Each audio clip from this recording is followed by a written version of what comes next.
Well, we saw these two get together last year, Tim, in a game that was competitive. Certainly, Ohio State put it away with two Mayan Williams centered drives in the fourth quarter. And now we've got a much different looking Notre Dame team. For people that don't even follow the team that closely, know the name Sam Hartman and know the dimension that he brings is probably the best Notre Dame quarterback since, for me, it's Brady Quinn. Talk about the difference in Notre Dame offensive philosophy and approach in this one. Yeah, it's so obvious. Even Marcus Freeman had to admit it in a Monday press conference, which never happens. He said he kind of admitted last year he wanted to play that game close to the vest. It was Tyler Buckner's first career start. It's pretty obvious as the game progressed. It was Tyler Buckner's first career start, and they were huddling. They were taking time in the huddle. They were running the ball. They were happy to punt at times to keep it close. That's not going to be the approach today or on Saturday. They'll have to play some complimentary football, though. Notre Dame's offensive line is good, but it's not the type of thing that usually will totally control the game. If Ohio State fans watched Notre Dame once last year after that game, it might have been against Clemson when they did indeed control that Clemson defensive front, which was a huge surprise last year. The line lost two 23-year-old guards from that. It's a good line. I mean, it's still a very good line, but I think Notre Dame is going to have to attack and get some chunk plays. So it's the opposite of last year, really, Notre Dame offensively. Sam Hartman's in his 50th start. We used to watch practices and hope Tyler Buckner could complete a couple slants in a row. Now you're watching an actual college quarterback who will, one day play in the NFL, depending where he's drafted. But Sam Hartman is their best quarterback since Brady Quinn for sure. Jimmy Clausen was very good one year, but the team wasn't very good. Tim, this is Steve, by the way, and yes, Kevin is above me. Yep. I guess, from the Notre Dame standpoint, not being in a conference and yet trying to get into the college football playoff, still just 4 teams this year. And it's sad that in this era that everything kind of is contingent on the fact that either you won the national championship or you didn't. And I don't know, in that overall thought, I mean, Notre Dame's going to play USC certainly later on and will have opportunities to prove itself throughout the course of the season. But just from their standpoint, how much pressure is on Marcus Freeman? The team's moved up into the top 10, and on the basis of 4 wins, before you came on, I said I think NC State's probably an 8-4 team. The others, Navy, Tennessee State, and Central, are nothing.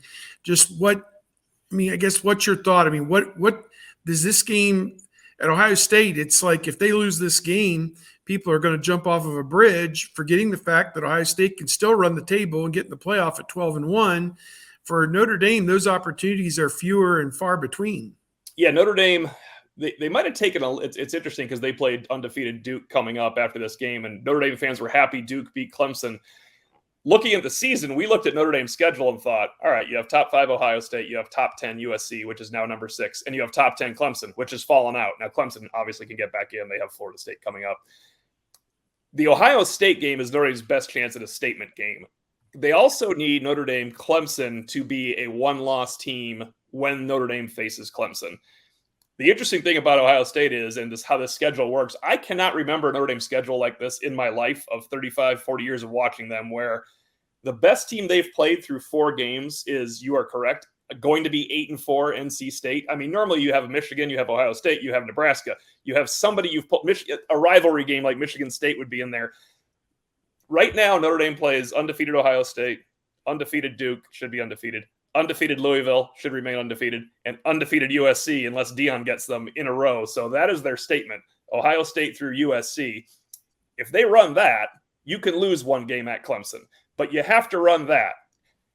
I think you need to beat Ohio State, because even losing to Ohio State, say you lose a great game, fall to 14. You beat number 5 USC. I still think beating Ohio State is the statement game nationally, that Notre Dame beats Ohio State. It's been so long. I obviously don't play all the time, but that would be more of a statement game. It's kind of like when they played Georgia a couple of years ago.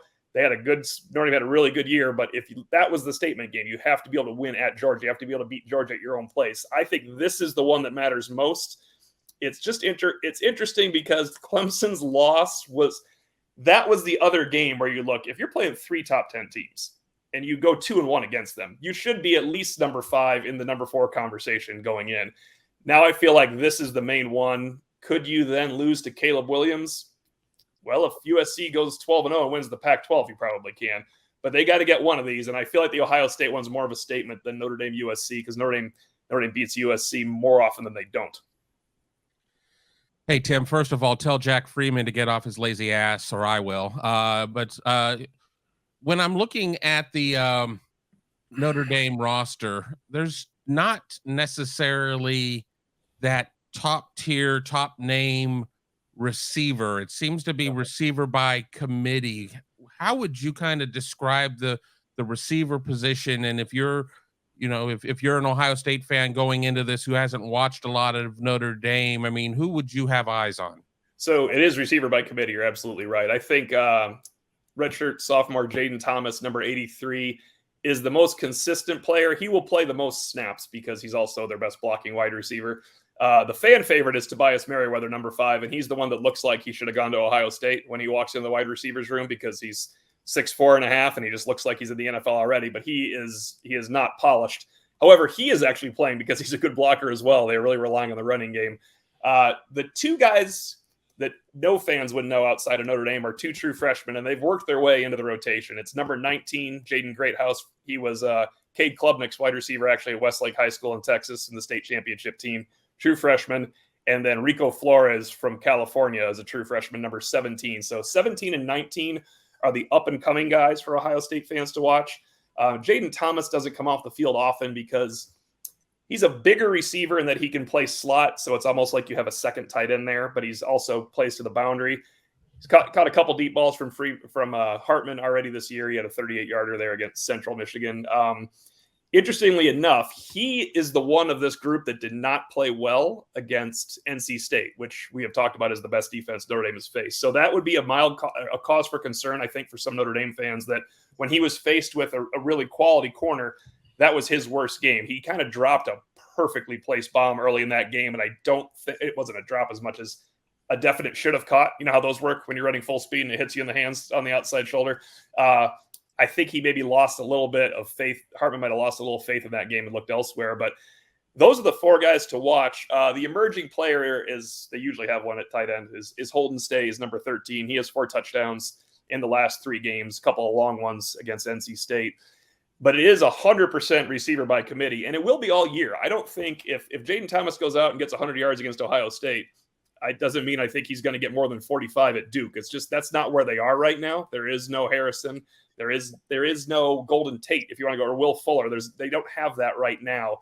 I think Greathouse and Flores are the help for the future that Notre Dame would have that if Ohio State and Notre Dame meet in a playoff game in a couple of years. I look at this game, and before you came on, I mentioned that the matchups with Ohio State's defense against Notre Dame's offense seems to be pretty even based on what we've seen. Ohio State's defense is much improved from a year ago. Got killed, obviously, in the losses to Michigan and Georgia, but seemed to have shored up a lot of those issues. I mean, those guys who were sophomores are now juniors with Denzel Burke and some of the other guys. And then on the other side, I look at Notre Dame's offense as maybe just a half step ahead of I'm getting them backwards. Ohio State's offense maybe just a half step ahead of what Notre Dame's defense has shown so far. So I guess when you look at those 2 matchups, do you give one side a decided edge, or are those 2 matchups, offense versus defense, pretty even in your eyes? I think they're pretty even. I like Ohio State's defense more than Notre Dame's offense. I think Notre Dame's defense is a little – now I like Ohio State's offense versus most teams, but I think Notre Dame's defense is in a similar situation to Ohio State's in that this is Al Golden's second year, and he has 9 of the guys back playing in his second year. Jim Knowles, this is his second year. All the guys grew in that system. I mean, things are so much different than when these guys played in game 1. That was Jim Knowles and Al Golden's first game calling defenses for these schools. Now they're veterans in it. With Eichenberg and Steele Chambers, you have linebackers at Ohio State that can completely run the show. With Bertrand, Leofau, and Kaiser, you have 3 graduate student linebackers that have started for 3 years that completely run the show. The secondary at Notre Dame is it's experience, but the real key is the younger players are better than the experienced players. That's probably not a great thing, but Benjamin Morris in the corner, it's one of the better matchups Marvin Harrison will have this year. Cam Hart is a fifth-year senior. He was there last year.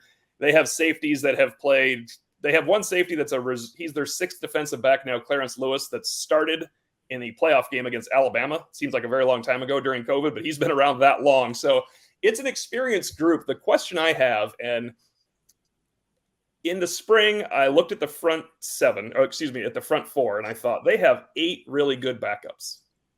That was not a compliment because I wasn't talking about the 8 backups. I was talking about the 2 deep, 8 really good backups. I think it's a little better than that now, but my proof is NC State. It's a little different than Ohio State, right? So Howard Cross, the starting nose tackle, is undersized and very good. His backup, Jason Onye, I think is very good. Riley Mills is a guy that's supposed to be a star. I just think he's pretty good. Javonte Jean-Baptiste really flashed the last couple games, but you guys know Javonte Jean-Baptiste. Is he a star or is he a quality player that can help you out? So that's the matchup for me. Can those 8 guys, and they do rotate 8, that's what helps a little bit. They are always fresh. Can those 8 guys hold up against a bigger Ohio State line and the 3-headed monster at running back? Because they have to maybe more than hold up because it's so hard to win on the outside versus the wide receivers, if that makes sense. You can't let Ohio State dictate. There was something last year when you watched that game, and it seemed like such a defensive struggle, for 3 quarters until the double safety blitz touchdown was scored by Ohio State there to end the third quarter. Notre Dame fans do not like double safety blitzes, by the way, because of that play. But I went back and I tracked Ohio State's first down rushes. They had 16 rush attempts against Notre Dame on first down. 14 were efficient runs. It doesn't seem like it because they weren't 12-yard runs, but they were 4 and 5 and 5 and 6 and 4. And that allows the passing attack and the running game to balance out. That is going to be trouble for Notre Dame if it happens again. They have to have an inefficient first down, Ohio State, for Notre Dame to be able to make the new matchup against McCord matter. Didn't really matter as much when it's C.J. Stroud because when he needed to come through, he came through. It's going to be a little bit tougher for Ohio State, obviously, under center this time. Mm-hmm. You kind of touched upon what my next question was going to be about Notre Dame's secondary, because going into the year, everybody was saying, well, we just don't know what the back end is going to look like. Yet Notre Dame, leads the nation in defensive pass efficiency. Which is it? And obviously we can sit there and we can, they played Navy. Well, Navy doesn't throw the ball. Central Michigan isn't a team that I necessarily think of as a great thrower, but NC State with former Virginia quarterback Brennan Armstrong. Armstrong, you would have expected more. And I watched the game, and I watched it from home, so I wasn't there in the slog and the rain and the crap that was going on there. But which is more true? Is it that no, this secondary is performing better than maybe what expectations were, or is it they just haven't necessarily had that test? Well, the interesting thing here is at the end of camp, people that were at Notre Dame practices, the media, we all ranked the corners as the best unit on the team. However, they have not faced a quarterback that matters much. Brennan Armstrong is fine. He's a good runner. He's a cagey player. They did not have many threats outside. You can throw away the Tennessee State, Central Michigan, and Navy passing attacks completely. In fact, Central Michigan has a bad passing attack. They have not. They're number 1 in the country, number 1 because bad opponents so far they have faced. However, Benjamin Morrison and Cam Hart are probably their best combo. There was a good combo there in the 18 season, went to the playoff with Julian Love and Troy Pride, 2 second-round, third-round draft picks. But they actually have backups now that can come in the game. Last year when Tariq Bracy hurt his ankle for 1 play, he was their nickel back. He came out, it was the double safety blitz touchdown against Notre Dame, against a true freshman like that. Now they actually they go 2 deep at every position. So I love Notre Dame's corners. I like their safeties. I do not believe they will be number 1 in pass efficiency defense when this game ends because they're facing a team that is going to threaten them. But they can actually withstand Ohio State, whereas last year going to the game, I picked Notre Dame to play well, but lose 34-24 last year because I just thought, well, it's going to cave in at some point with the secondary. That's how you looked at it. The secondary was going to cave in against C.J. Stroud and those guys last year. They didn't really. They gave up 1 big play. It was actually the offense that couldn't do a single thing against Ohio State. So this is going to be the best corners that Ohio State faces this season. I know you've never heard that before in your life from a Notre Dame media person that was being honest. This is their best secondary. Their best collection of 4 corners. They have a nickel and Thomas Harper from Oklahoma State, a graduate transfer. So Jim Knowles would know him well, actually. This is their best collection back there in terms of depth in a while. However, it's a different situation. Like, no, you can say anything you want about Brennan Armstrong. Brennan Armstrong is a cagey football player. He was not going to beat them with the pass. And remember, the weather was terrible. I mean, Sam Hartman threw some nice. Sam Hartman's a much better player than Brennan Armstrong, but they have not faced anything like they're going to face in Ohio State, and they also have USC coming up. So if Notre Dame goes into the Clemson game with 1 loss and they're a top 4 pass efficiency defense in the country, remember that I said their corners are really good because they still have to go against Caleb Williams, Ohio State, and Duke obviously now has a pretty good attack.